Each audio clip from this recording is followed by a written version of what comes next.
You see so much of difference again.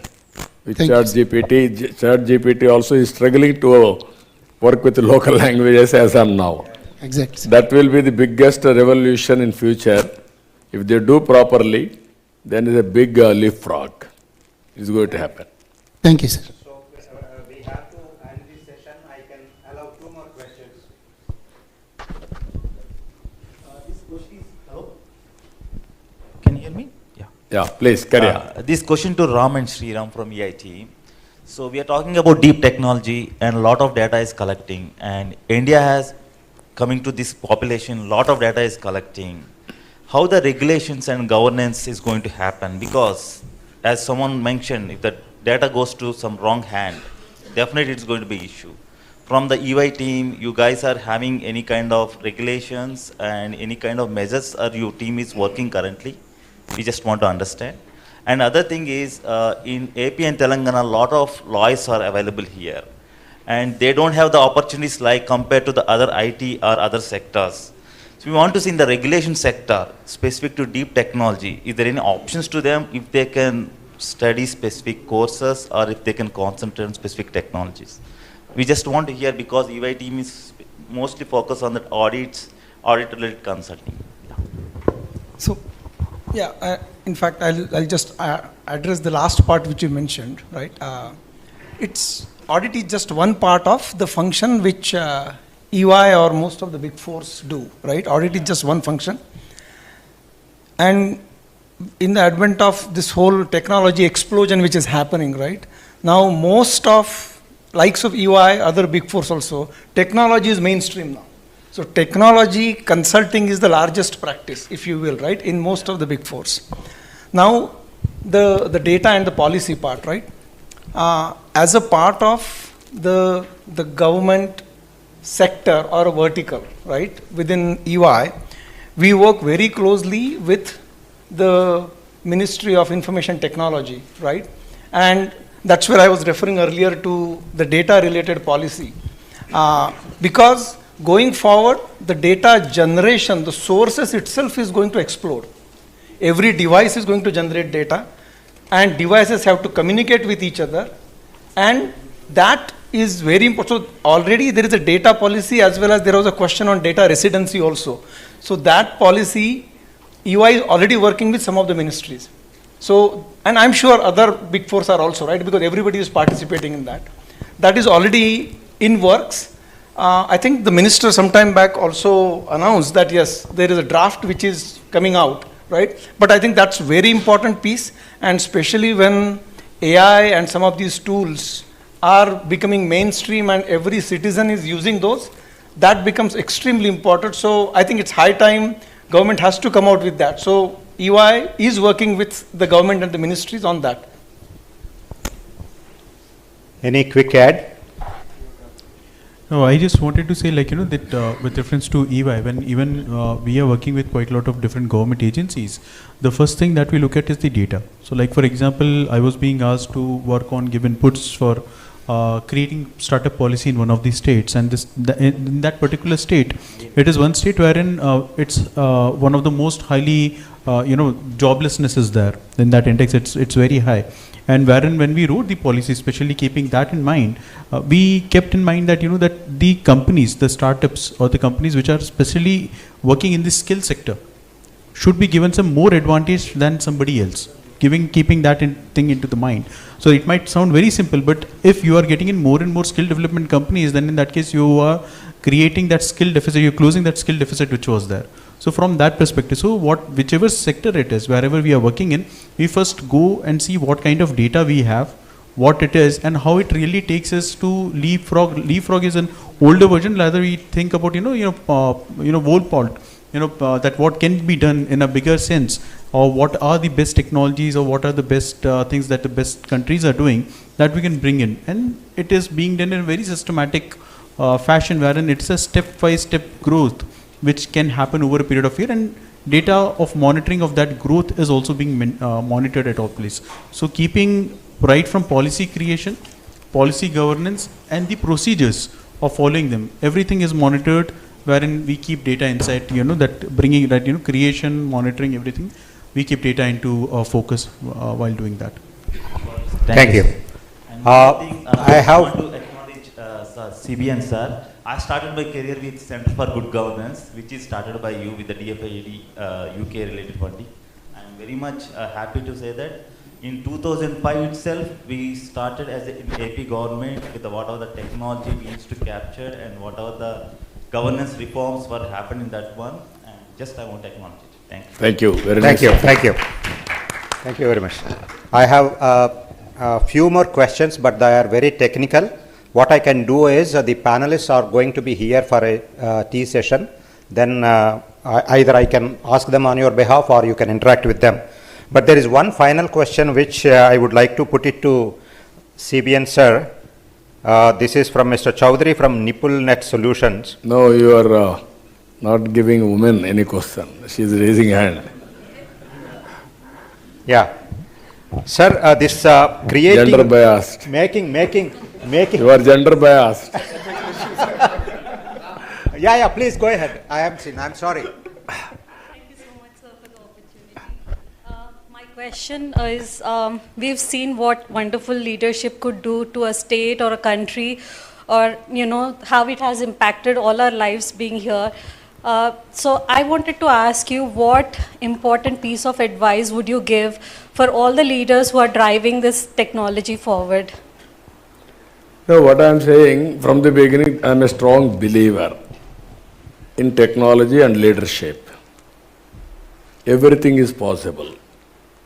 You want to achieve anything in life, have a focus, have your own vision. To achieve that vision, you work very hard. 20 years back or 25 years back, I used to have hoardings. Dare to dream, strive to achieve. That was my slogan at that time. Now, because of all these things, some takers, people like you, even sometimes I am worried, people are not coming to politics. I am thinking you are all selfish. You are all earning more comfortable lives. Thereby, quality of politics is deteriorating. All our future, all public policies are decided by politicians. If there is a quality of public policy, there is a transformation of the society, overall transformation. This is where we have to work it out, continuous way, how to bring better quality. If I didn't have this opportunity as a politician, I should not have been done these policies, IT, all these things, Cyberabad or IT or BT or pharma, all these things. This type of transformation is not possible. Ultimate, a leader in public life is important. Strong leader in the country's future is transformed, or state, or a company, or a family. This is my strong belief. Now more and more qualitative politicians has to come to public life. I wish all the best people like you has to join. Thank you so much, sir. Or you work. Thank you. Now, sometimes I'm feeling bad also. Those people are very, very affluent. You won't bother about voting. The value of vote, you are unable to analyze. Some people, 2,000 rupees, 3,000 rupees, they are selling their future. That is another mortgaging. That is also dangerous trend. This is where democracy has to be protected continuously. That is where I am requesting all of you, awareness among, at least you have to bring awareness among voters. Now earlier, all of us used to do politics mains, only joining politics and do. Now we can change the public opinion through social media. You are the owner of your social media, either YouTube or Facebook or Twitter or Instagram or TikTok, anything for that matter. That is how we have to build opinion positively for good things. That is very important. Agreed, Thank Thank you, sir. Thank you. One last question, sir, to you. This is also from the audience and on behalf of all of us. Sir, how do we change the poor to rich or improve the poor by using technology? Because that is the major question. Your vision also uplifting the downtrodden communities, and so how do you see the technology changing and impacting the poor people and farmers? Now I am asking you, this is very nearer to my heart, because why I am saying, after economic reforms, P3 is the model, public-private partnership. Now I am proposing P4 model as a futuristic. What is futuristic? People, public means government, private agencies and partnership. If you can make this arrangement, as on today there is CSR, corporate social responsibility, you are all educated, some of you, most of you I can say, you born in a small family just like me, but we got an opportunity. You are masterized step by step with management techniques and leadership qualities. You are having that management bandwidth, and also you are having some resources. This is where this policy I am thinking everybody can adopt some families. 5 families, 10 families, basing on your capacity and bandwidth. Then automatically governments will be a facilitator. What all government is giving will give the beneficiaries. You also mentor him, just like what Sanjay is doing. You can mentor them. Then you can hand-holding. Continuously you can create WhatsApp groups, 50 persons or 20 persons. Then they will ask any decisions from you, suggestions. You can give real time. Then you can prepare by using ChatGPT, vision for that family, how many human resource, natural resource, human resource is having, any children, 10th class or intermediate, how to educate him, guide him to have better education, then their skills, what are all the skills they are having, suitable to their activity is there, or have some modification of skills, improvement of skills. Same person, if you see one example, same illiterate man will get a job in the village. He will get 200 rupees a day. Same illiterate person, little bit skills, manners, body language, some English words, if you can get ITC, this hotel, you will get 20,000 rupees or 50,000 rupees. What it means? That is the value addition. If you can do that, proof of concept is every year per capita income. We can measure very easily per capita income. Then those who can perform well, government has to honor them, respect them. This is the cycle I want to create. It is our responsibility. You are all thinking to look after people or public, it is government responsibility. You are also taxpayers. You are earning money, you are giving to government money, that money we are spending. But if you involve, it is a quick transformation. This is where P4 model, I don't have any doubt, I am telling you again and again, you write down today, 2047. India will be number 1 or 2 globally, it will happen. That is the strength of India as on today. Second, Indians all over the world, you write down today, by 2047, number 1 influential community in serving the global community needs. You may call service, you may call exploitation of commercialization, I don't mind. But both public governance and corporate governance, Indians are going to dominate. By that time, I don't want to see again poor people as poor forever. They are hand-holding, P4 policy, how to make poor to rich. it is everybody's responsibility. Governments will facilitate, all of us has to cooperate, we'll work together. That is the great India we wanted to see. That is where I need all of you to join with us in GFST. We'll frame the policies, we'll put pressure to governments. Thank you very much, sir. You wanted to say, ask anything? Yes. Yeah, please.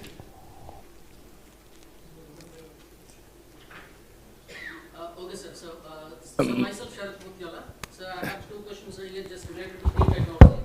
The first question is that with the rapid increase, thank you.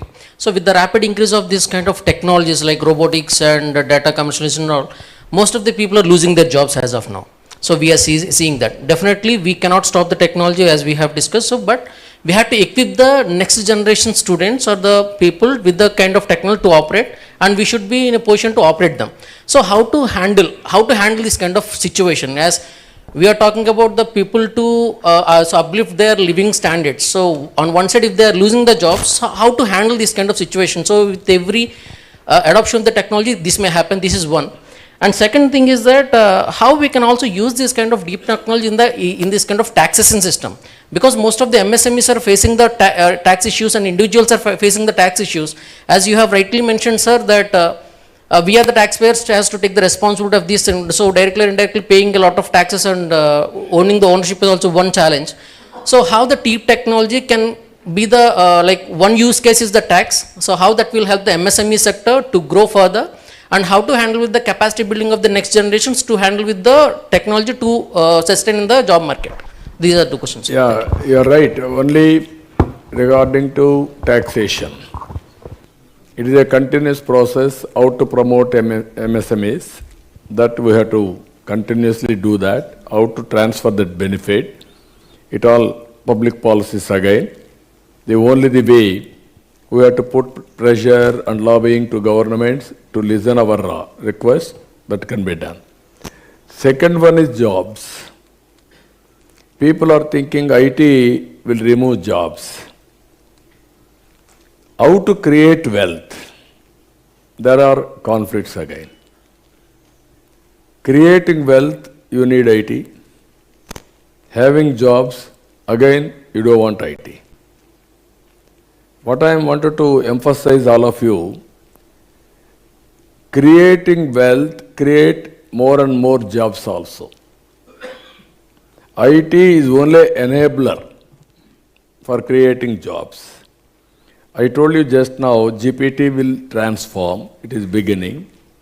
Every family, if you prepare a vision document for GPT, India will become a global supplier for services and also goods, either physical or virtual.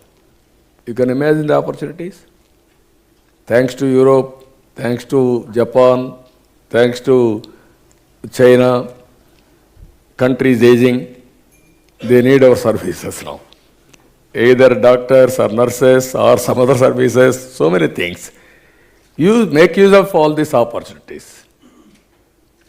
Be a global citizen, outlook, integrate with the global economy, and exploit services or goods for the global community. That is our vision. It is possible. That is where demographic management, if we do, after 100 years before we are all slaves, next 100 years independence, we will be the leaders, number one leaders for globally to serve the global community. That is going to happen. That is where from now onwards we have to plan demographic management also, to have different ages of population from now onwards, so that always we have to meet our demands. Otherwise, India will become, after 2047, another China or another Europe or Japan. It is going to happen. Thank you very much, sir. On that inspiring note, that was a stimulating experience. Listening somebody wanted sir, to... we are really short of time. Oh, okay. Don't disappoint him. Let us see. Thank you very much, sir. I'm taking clue from your last note, what you said, like we are doing a lot of innovation on the deep technology and all, but you also said that we need to know how to market these technologies to the world. So on this note, I would like to thank you for that ISB, which is a global business institute what you got to your Hyderabad. From last 20 years, 20 plus years, I think we have not received any other institute just like ISB. So I just want to thank you, sincere gratitude to getting the ISB to Hyderabad. Now, I am very happy he has given a solution, ISB solution, to get jobs or outsourcing consultancy. Even for ISB, how much effort I put at that time. Fortune 500 companies wanted to start business school.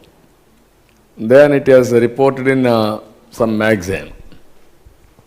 They wanted to go to Bombay, Maharashtra government, Karnataka government, Tamil Nadu government. Then no agenda for Andhra Pradesh. At that time, Andhra Pradesh was not in the map. Then my secretary told me. Then McKinsey chief at that time, Rajit Gupta was the chairman of that committee. All top people are in the board. Then I telephoned to them. They told me, sir, you are right, but we don't have any inclination towards Hyderabad. It is not in our list.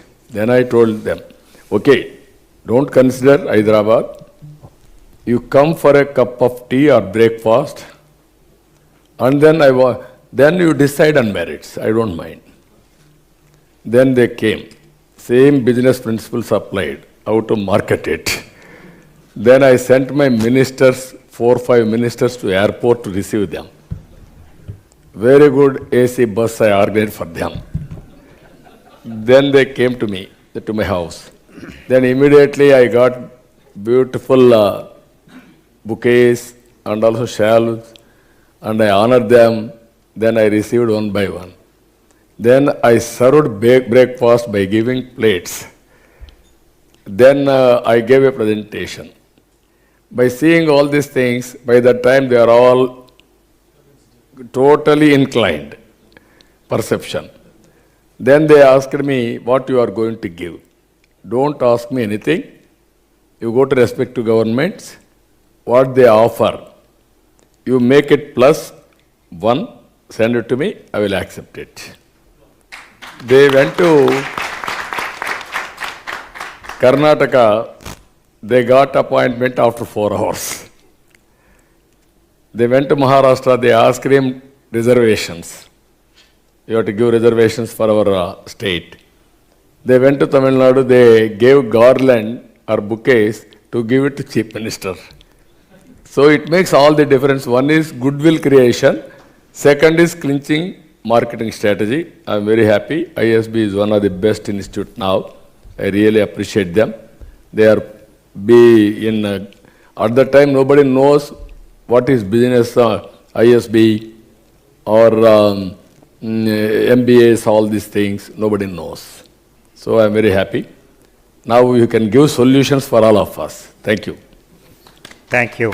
Very nice, sir. Sir, that was really stimulating experience listening to the visionary who was talking about digital technologies 2 decades ago and now looking ahead of another 2 decades to create a society where technology is used to uplift the marginalized communities, ensure equitable access and address all social, economic and environmental challenges. As always, sir, it was a very inspiring session. We are really fortunate to have you with us and thank you so much for sparing time and sharing your thoughts. A big round of applause, please. Before I announce the formality of giving mementos to the panelists and to the chief guest, I request Sri S.P. Thakkar sir to come over onto the dais and say a few words.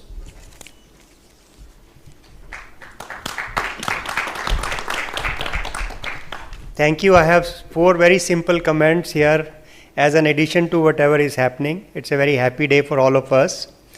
Point number 1 is we are looking at new model of governance in the country for which we can show the way, and we are looking at near future where the poverty word will simply go out of our system, and that's how the system is growing, especially when India is going to move from 3 trillion to 10 trillion in the next 10 years, and then 40 cross beyond that. So per capita income is rising, all equity is getting answered. This is point number one. Now point number two is that what is the outcome of this group's discussion today? This is a beginning of discussion, not an end of discussion. So it results into number of outcomes for which the groups will have to be formed, people will have to come together. So first of it will be public policy, if we are looking at 2029 and 2047. So public policy will be one critical item. Action planning simultaneously will be another item. Mr. Naidu always has talked about Falcon X, which he started, Nandi Foundation, which again he started. There are so many things which are there. On similar lines, if we are looking at startups of two kinds, the existing units which are already working and they are struggling, like we have a digital stack for MSMEs, again how it comes out, and the new startups. So how are we going to work on that? Who are the other volunteers who are willing to come and join GFST? This again will be very, very important for us, and take it as your own forum so that you can participate and then come back and contribute. So this is point number two. We are also proposing to conduct similar conclaves every 30 to 45 days. As Mr. Naidu has mentioned, at least 10 points, 10 items are there. So we already have thought leaders in these areas. We also are looking for much more, and then we are trying to work out on that. So if you have any ideas in this context, or if you would like to partner with us, you are all welcome towards it. The final point is gfst.in is the website. Have a look at it. How do you want to contribute it to in whatever you think is possible? Please give that. It's already given over there.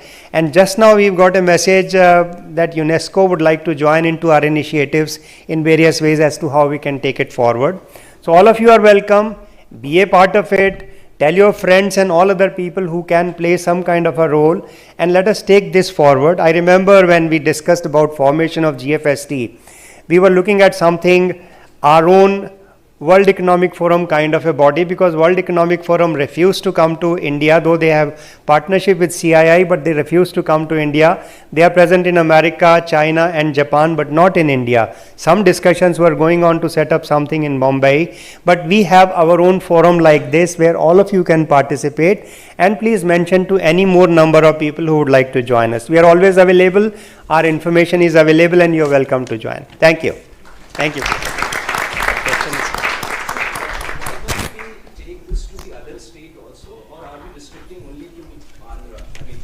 No, India at 800 for Indians, and every state is welcome. Like we have a member here who is participating in 10 states. So Telugu is one thing, but all other states also are welcome for that. It's open in every possible. And as the name says, it's a global forum. So there is no regional limitations. Thank you very much, Thakkar sir. Now I request Sri Chandrababu Naidu Garu to give mementos to all the panelists who contributed to this forum. So firstly to Mr. Sanjay Jasrani.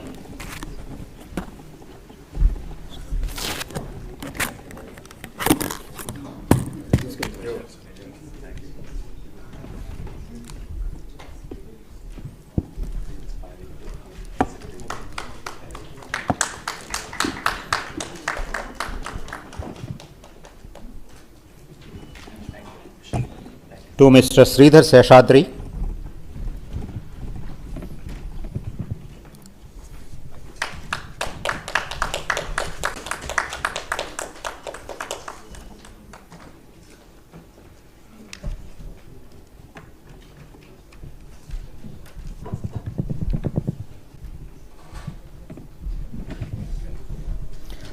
Next to Satish Lakaraju.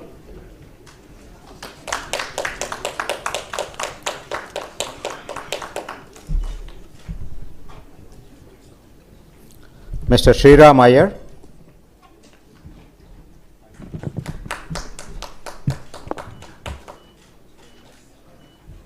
And Ram Deshpande.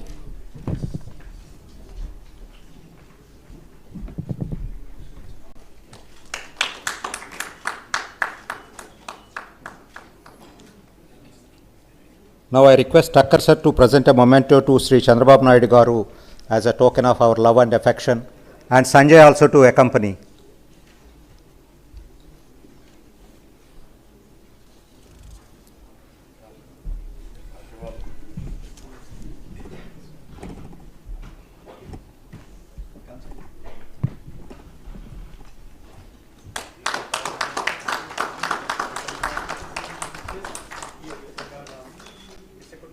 Kutumbrao garu, Ramnath garu.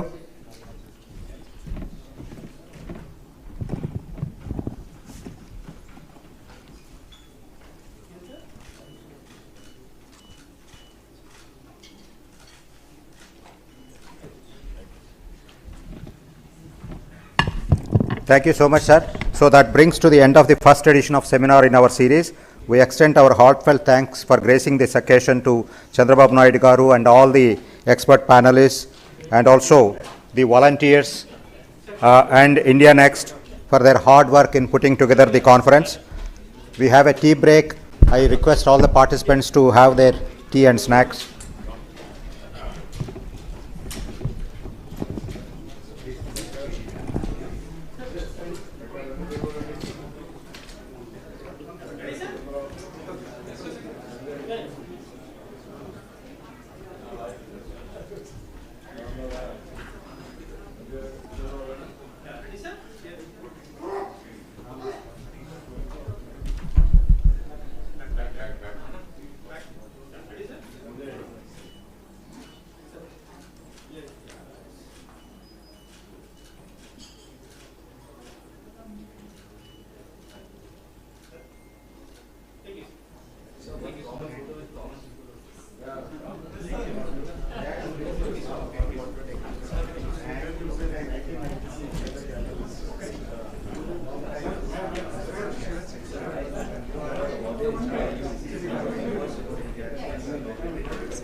జై వారాహి జై జనసేన.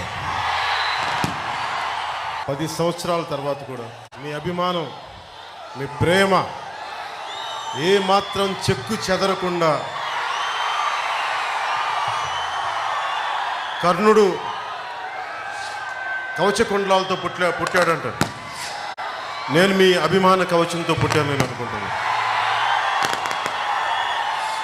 ఇంత ప్రేమ, ఇంత అభిమానం నేను కోరుకున్నది కాదు. ఇంత ప్రేమగా మీరు దారి పొడుగుతా ఇన్ని సంవత్సరాలుగా అటు సినిమాలోను ఇటు రాజకీయాల్లోనూ ఇంత అశేష అభిమానం, ప్రేమ నాకు ఇచ్చినందుకు రెండు చేతులతోటి మీకు రుణపడి ఉంటాను.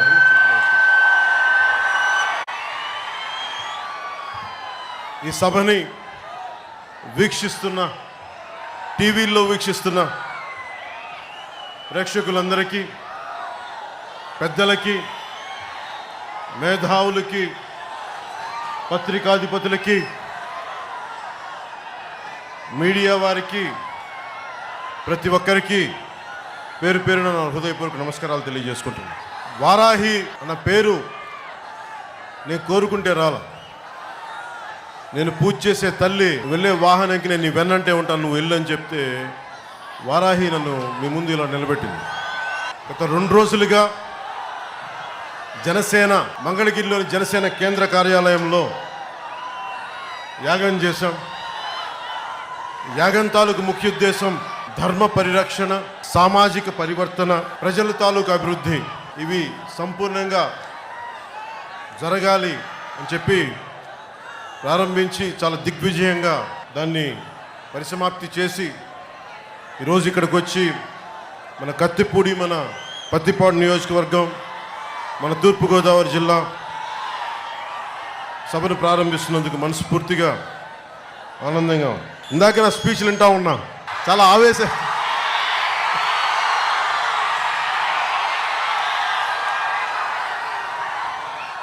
ఆవేశంగా ఒక దేశపు జెండాకున్నంత పొగరుంది.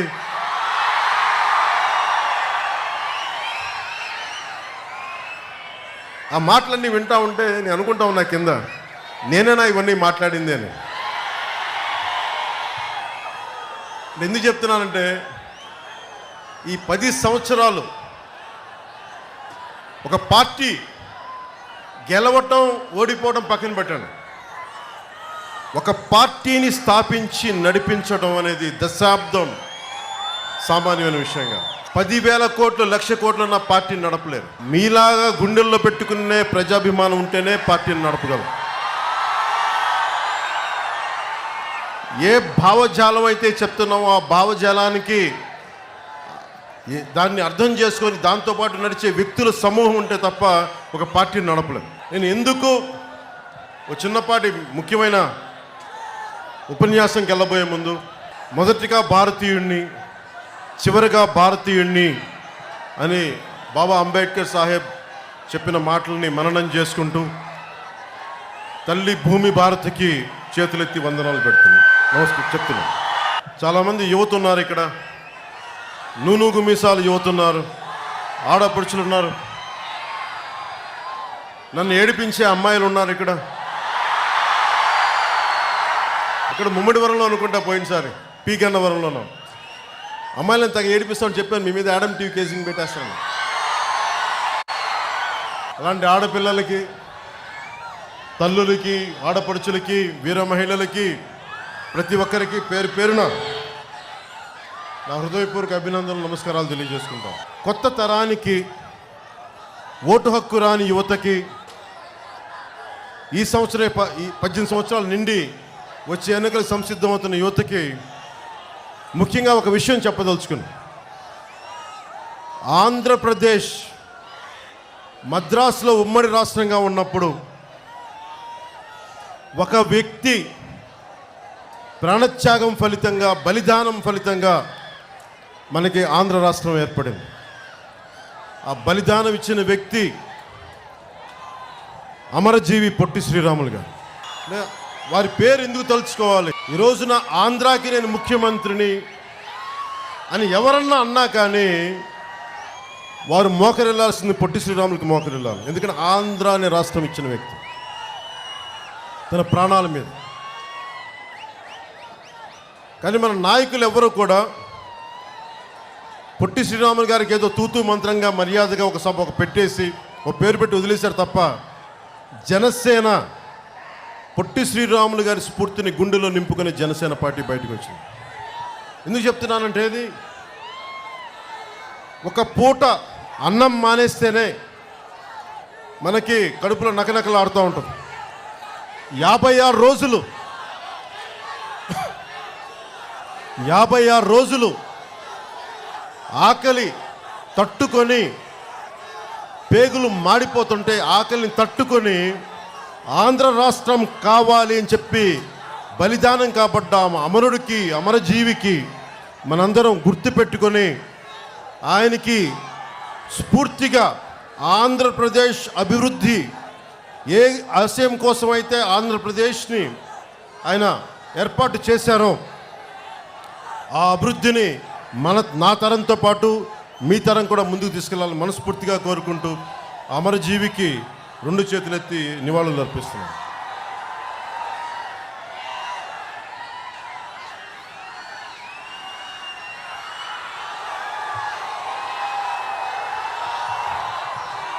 అలాగే ఈరోజు చాలా యాదృచ్ఛికంగా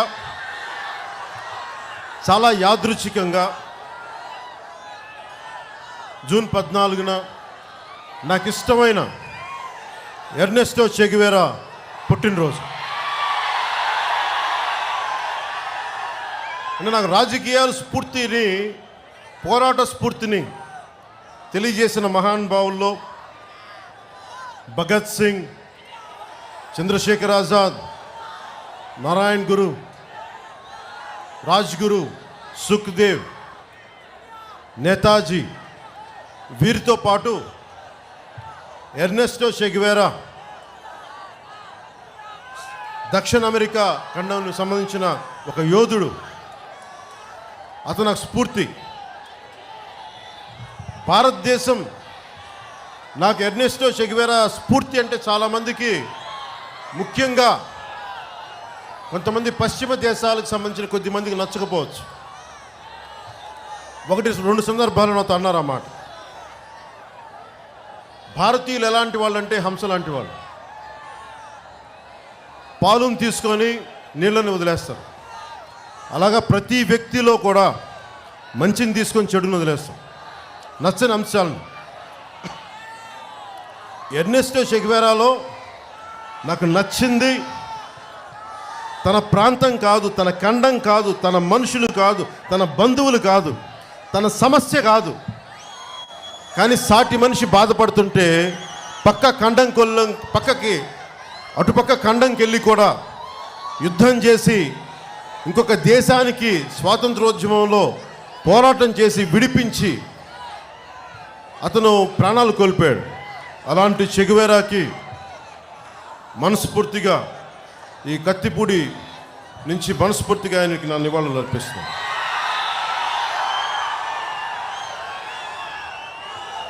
పది సంవత్సరాలు నేను గొడవ పెట్టుకుంటుంది ఈ రోజున వేల కోట్ల డబ్బులున్న వ్యక్తులు, అక్రమంగా డబ్బులు సంపాదించిన వ్యక్తులు, ట్యాక్సులు కట్టి కాదు, తండ్రులు ముఖ్యమంత్రులైతే వారు రాజకీయాలను సంపాదించిన డబ్బులతో అలాంటి పెద్ద వ్యక్తులతో నేను పోరాటం చేస్తున్నా. నాకు ఎందుకు అంత ఆవేదన ఉంటుంది, ఎందుకు అంత కోపం ఉంటుందంటే, నన్ను పాలించేవాడు నాకంటే నిజాయితీపరుడై ఉండాలి. అదొకటే నా కోరిక. ఒక ఏసీబీ ఒక అధికారి అవినీతి చేస్తే ఏసీబీ వచ్చి పట్టుకుంటుంది, కానీ ఒక ముఖ్యమంత్రి అవినీతి చేస్తే ఎవరు పట్టించుకుంటారు? ముఖ్యమంత్రి అవినీతిని అడిగే వ్యక్తులు ఎవరున్నారు ఇక్కడ? ప్రజలే అడగాలి, దానికి మనమే అడగాలి. అందుకే ప్రశ్నించడం అనేది చాలా అవసరం ప్రజాస్వామ్యం.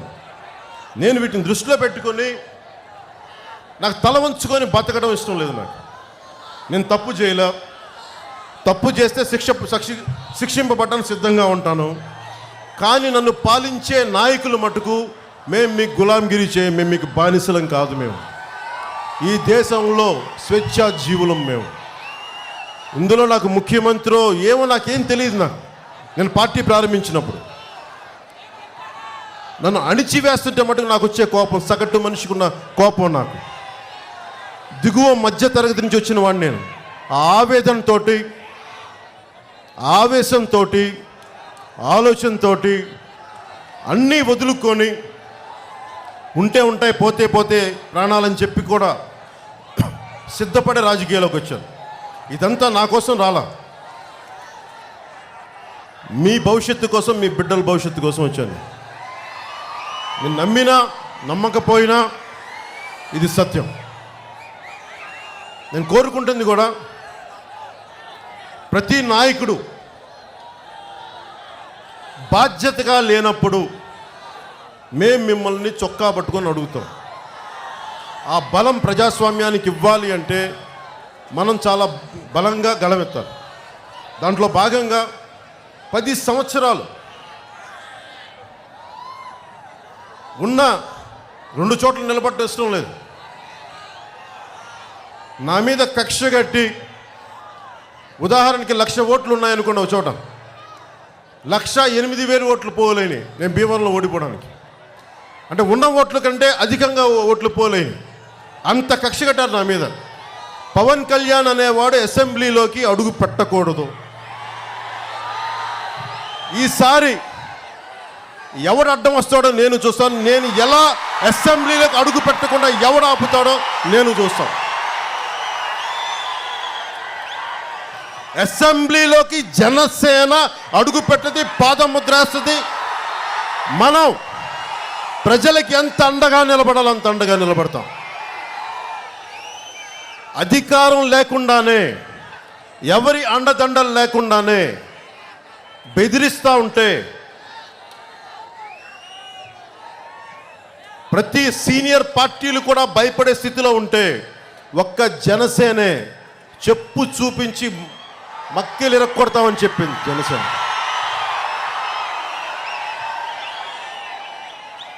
రాజ్యాధికారం మీకు వస్తే బాగా చేసుకోండి. వైసీపీ నాయకులకు కూడా నా కోరిక ఒకటే, మీరు బాగా చేసుకోండి, ప్రభుత్వాన్ని బాగా నడపండి, ప్రజల్ని బాగా చూసుకోండి. కానీ మేము మీకు బానిసలం కాదు. మేము నీకు వ్యతిరేకంగా మాట్లాడితే నా పెన్షన్ ఆపేస్తా, ఇల్లు పట్టాలు ఇవ్వను, ఫీజు రీఎంబర్స్మెంట్ చేయనంటే నువ్వెవరివి? మా డబ్బు నువ్వు పంచుతున్నావు అంతే, నీ డబ్బు కాదు. అది గుర్తుపెట్టుకోవాలి ప్రతి ఒక్కరు, ప్రతి ఎమ్మెల్యే. ఇవన్నీ పడి నిధులు ఇచ్చేవాళ్ళు లేక ఈ రోజున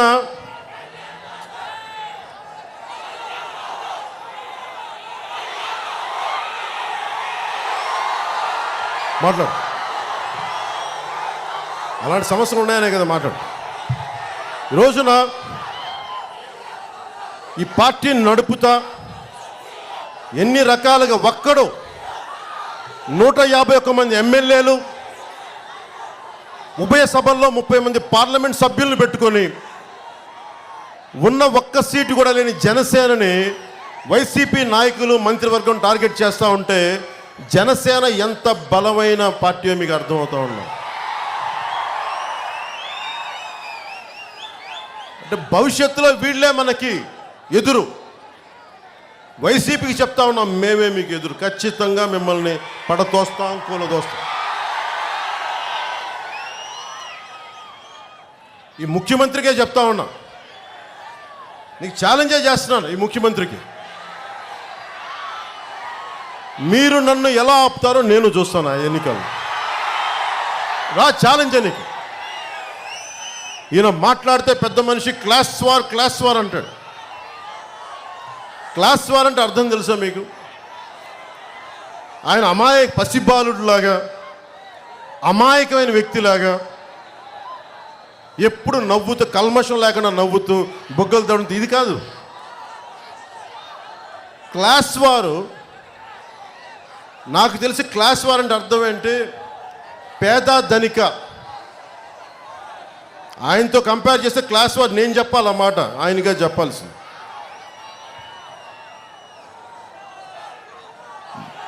ప్రజల్ని విభజించే పాలన చేస్తూ వేలకి వేల కోట్లు దోచేస్తూ సూట్ కేస్ కంపెనీలు పెడుతూ నన్ను టార్గెట్ చేస్తారు. నాకు ఏదో ఆధారం పార్టీ నడపడానికి ఇష్టంతో సినిమాలు చేయట్లా, పార్టీ నడపడానికి సినిమాలు చేస్తా ఉన్నాను ఈరోజు. మన దగ్గర అన్యాక్రాంతంగా వచ్చిన ఆస్తులు లేవు, అధికారంలో లేవు మన మీద మాట్లాడడానికి. మనం సంపాదించిన మేము మీకు ఇచ్చిన ఆనందంతో మీరు డబ్బులు పెట్టుబడి పెడితే దానికి వచ్చిన డబ్బు తప్ప నా దగ్గర వేరే డబ్బు లేదు నా దగ్గర. దానికి కూడా సినిమాలు ఆపేయడానికి ఇవన్నీ చూస్తే ఎవడు క్లాస్ వార్ చేస్తున్నాడు? ఈ ముఖ్యమంత్రి క్లాస్ వార్ చేస్తున్నాడా లేదంటే మిగతా వాళ్ళు చేస్తున్నారా? ఇప్పుడు దాకా ఎవరు ఇట్లా ఆపలా. సినిమా టికెట్ల మీద కూడా నువ్వు ఇంత దిగజారిపోయే వ్యక్తిని మొట్టమొదటిసారి చూస్తా ఉన్నాం. ఇలాంటివన్నీ తట్టుకుంటూ సొంత బిడ్డల కోసం పెట్టిన నిధిని బద్దలు కొట్టి దాన్ని పార్టీ ఆఫీస్ కట్టి నా బిడ్డల బదులు మీరందరూ నా బిడ్డలు అనుకున్నాను. నేను స్వార్థాన్ని తీసేశాను. ఈ రాష్ట్రం కోసం నిలబడే వ్యక్తులు కావాలి. తెలంగాణ ఆంధ్ర వాళ్ళు దోచేశారు, ఆంధ్ర వాళ్ళు దోపిడీలు చేశారు, దశాబ్దాల పాటు తిట్టించుకున్నారు అందరూ.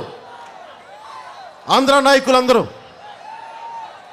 విడిపోయిన తర్వాతైనా సరే బుద్ధి రావాలి కదా ఒక్కొక్కళ్ళకి. నాకు నిజంగా ఆవేదన కలిగింది. నేను అందుకనే మొత్తం చెప్పాను మొన్న, మొత్తం జనసేన కేంద్ర కార్యాలయం ఆంధ్రప్రదేశ్లో ఉండాలి, మొత్తం రాజకీయం ఆంధ్ర నుంచే చేస్తాం.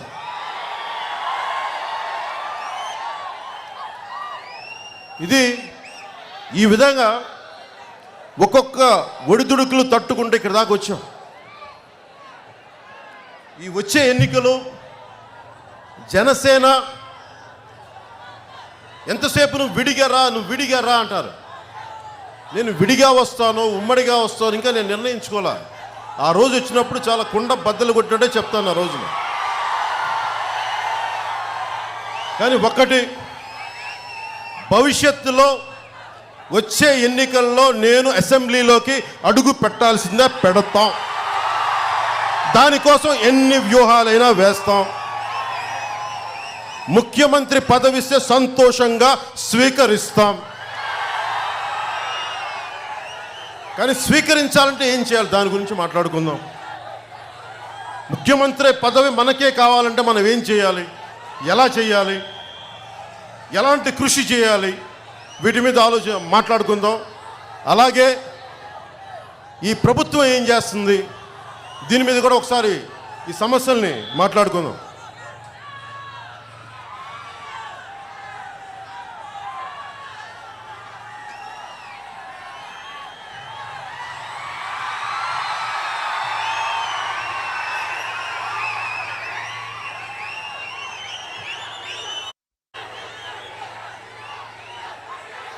వైసీపీ గురించి మాట్లాడదామని అనుకుంటే,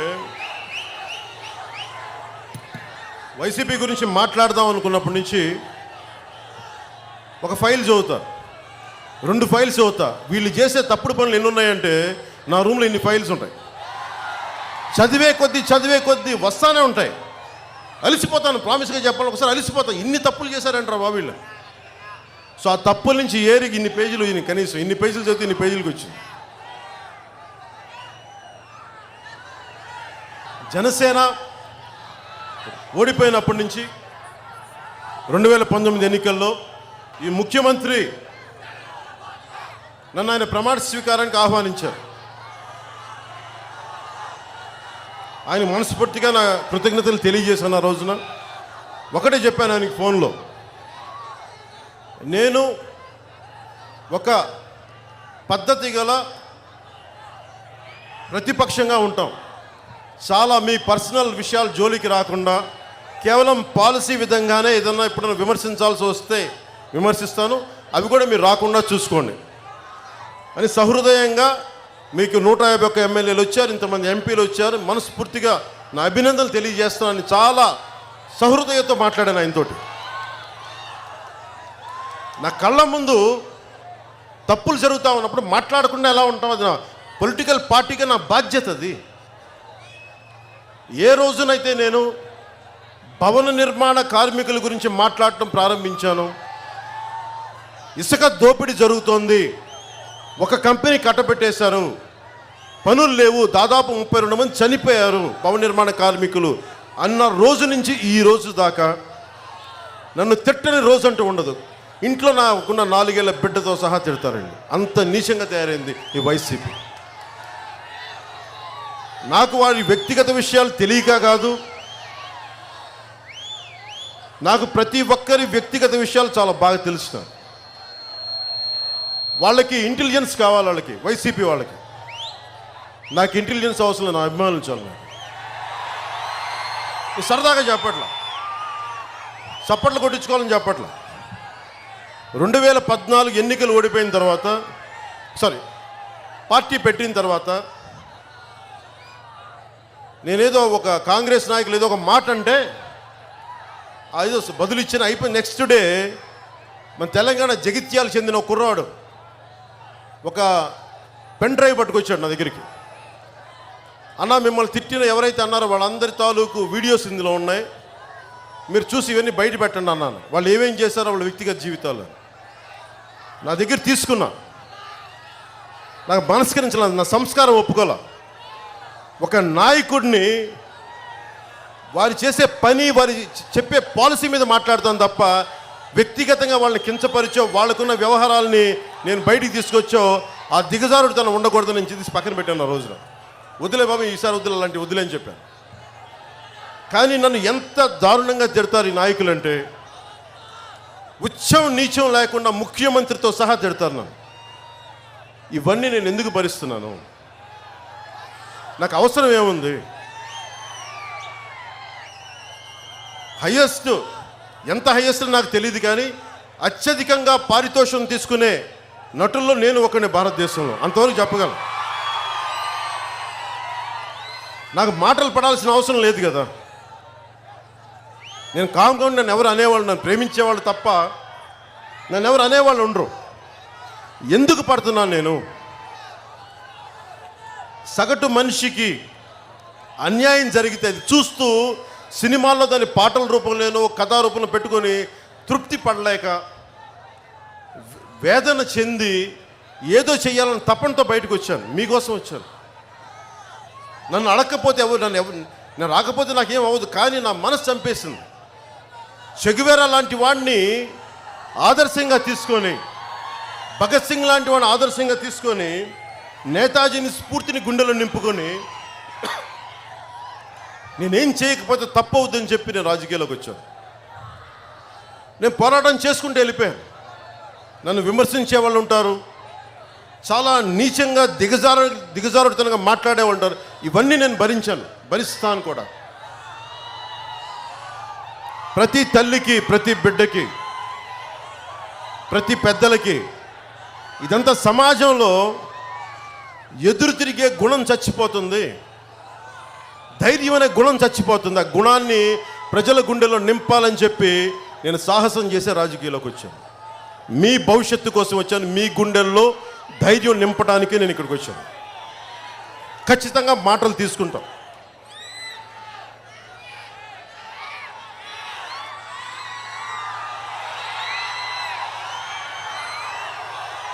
జనసేన 10 సంవత్సరాలు సాధించింది ఒకటి, భవన నిర్మాణ కార్మికుల సమస్యని బయటికి తీసుకురావటం.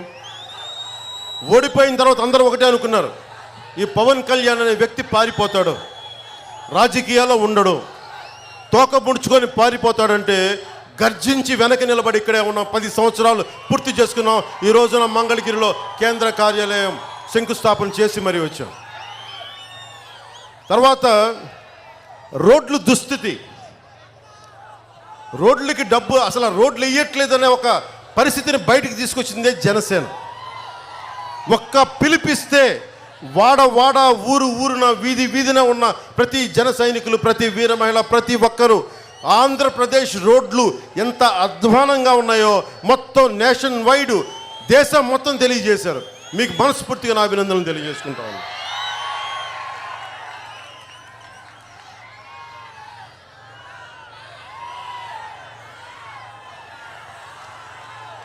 అలాగే ఆంధ్రప్రదేశ్కి సంబంధించి నేను కోరుకుంటుంది అకౌంటబిలిటీ, జవాబుదారీతనం. పోలీసులు కూడా ఇక్కడికి వచ్చి నువ్వు ఇటు వెళ్ళాలి ఇటు వెళ్ళకూడదు ఇన్ని ఆంక్షలు పెట్టారే. నేనేదో సెక్షన్ 30 అంటే కదా రాకూడదని చెప్పారంట కదా. అంటే మీరైతే ఆంక్షలు పెట్టచ్చా? ప్రభుత్వం ఆంక్షలు పెట్టచ్చా? అంటే మేమే ప్రజలే జవాబుదారీతనమా ప్రభుత్వానికి? ప్రభుత్వం జవాబుదారీతనం చెప్పదా? ముఖ్యమంత్రి జవాబుదారీతనం ఉండదా? ముఖ్యమంత్రికి అకౌంటబిలిటీ ఉండదా? అంటే నీ ఇష్టానికి చెప్పి నీ ఇష్టానికి వెళ్ళిపోతే మేము చేతులు ముడిచి కూర్చుంటామా? మేము చేగువారాన్ని స్ఫూర్తిగా తీసుకున్న వాళ్ళం.